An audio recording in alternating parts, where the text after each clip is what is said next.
भगवान ही हमारे हैं, लेकिन हम संसार के होके बेवकूफी करते हैं।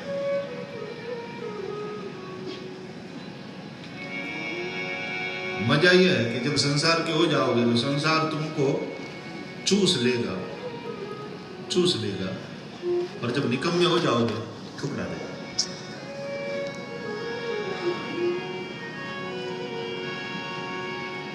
ठुकरा देता है संसार। जब तक आदमी काम का है तब तक संसार बचता है, उसको संभालता है, और जैसे ही निकम्मा हो गया संसार ठुकरा देता है। और तब आदमी भगवान की शरण में जाता है। भगवान की शरण में गया तो भगवान तो कभी ठुकराते नहीं, अपनाते। संसार कभी अपना हो सकता नहीं। जो कभी अपना हो न सके वह संसार है, जो कभी पाया ना जा सके वह संसार है, और जो कभी खोया ना जा सके वह परमात्मा। संसार को पाने का कोई उपाय नहीं और संसार को खोने का कोई उपाय नहीं। लाख कोशिश करो, संसार को तुम पा नहीं सकते। संसार किसी का हुआ नहीं है, और उसको पाने के प्रयास में, उसको प्रसन्न करने के प्रयास में, रिझाने के प्रयास में हम बेवकूफी पूर्वक अपनी जिंदगी की मूल्यवान सांसों को खर्च कर देते हैं।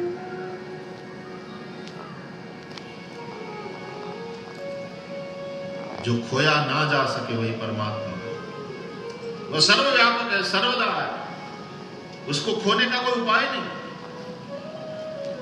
खोया नहीं है, केवल भुलाया है।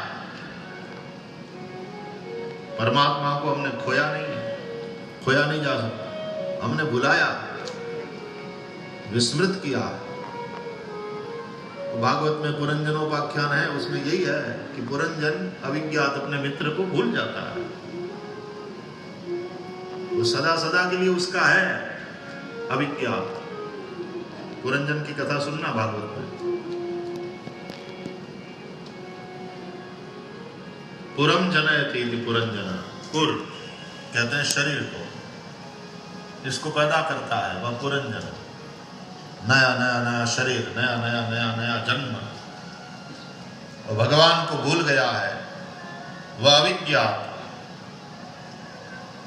वह परमात्मा ही जीव मात्र का सच्चा मित्र है। द्वा सुपर्णा सयुजा सखाया। भागवत में वही कथा पुरंजनोपाख्यान में भी है, और उसी कथा को अलग ढंग से सुदामा उपाख्यान में भी, सुदामा आख्यान में भी कहा है। सुदामा और श्री कृष्ण मित्र है। तो भूल जाता है तो क्या दशा होती है जीव की, वो पुरंजनोपाख्यान में। और याद करता है अपने मित्र परमात्मा को तो क्या स्थिति होती है, जीव कितना मौज में रहता है, ये सुदामा आख्यान से समझाया गया। तो है जीव शिव नित्य सखा। तो परमात्मा अपना है, कभी मिटने वाला नहीं, और संसार कभी अपना हो सकता नहीं, कभी था नहीं हो सकता। तो जो अपना कभी हो नहीं सकता उसको अपना बनाने में इतना बेवकूफी पूर्वक जिंदगी को दांव पर लगा देते हैं हम। और जो अपना है ही है उसको अपना मानना ये हमसे नहीं हो रहा है। अरे वो है ये भी स्वीकार नहीं कर रहे हैं लोग। कैसा ईश्वर, किसने देखा? सब बातें।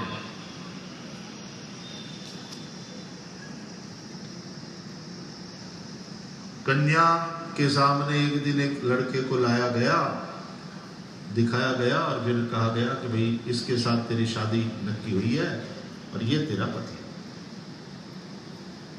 अब उसने देखा, लेकिन वह दिल से न मान ले कि ये मेरा पति है, तो अनुराग का उदय नहीं हो सकता। दिल से स्वीकार न कर ले कि ये मेरा है और मैं इनकी हूं, तब तक हृदय में अनुराग का उदय नहीं होगा। तो भाई शादी तो कर दिया,